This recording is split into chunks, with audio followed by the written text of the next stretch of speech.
Hello everyone, this is Jonah for Kanen Coffee, and today we have a Anza warranty with us in the shop, and it came in originally for a burned cord and connection, and then it came back with another one, as you see here. What I had found inside of the machine was a few of the wires were actually cut against the case and were arcing. And so after replacing all of the wires that were damaged and also replacing the new housing unit and cords, so we have to go through both of those, we have a finished product. And so we're just, since we don't have we're just going to test, make sure the water's hot and all this stuff. It's right under here. We're going to activate the pump for the group head.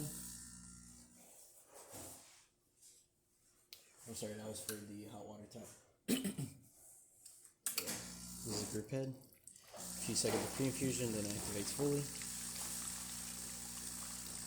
Then you have the hot water tap, which will hot water come out to the bottom.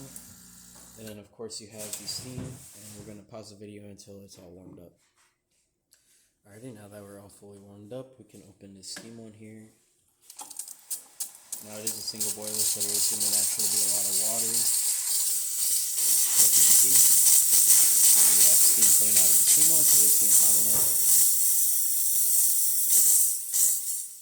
I did want to do a quick test though, just to kind of get a little bit more insight on the machine. I'm just going to drain all that steam out and get water out to the front.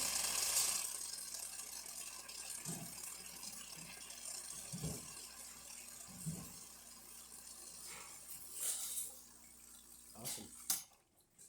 Now all I have here is a multimeter, and this is how you would test different ratings, but we're looking for the amperage for this test.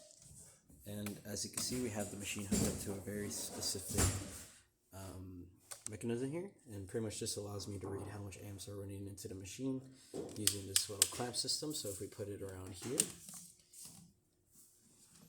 so we're going to leave this right there, and since we are not heating up at the moment, we're going to use the steam function to just show it off.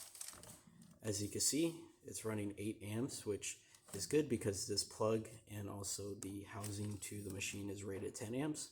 So you just want to make sure that the connection at home is good also coming from the outlets. So like you see here, we're going to have 8, so this machine's not going to have any issues with burning, at least when it's coming from the outlets. And yeah, just make sure everything else is working good. And that's about it for this repair. If you like this video or any of our other repairs on our channel, leave a like, subscribe, and hit the bell. Thanks for watching.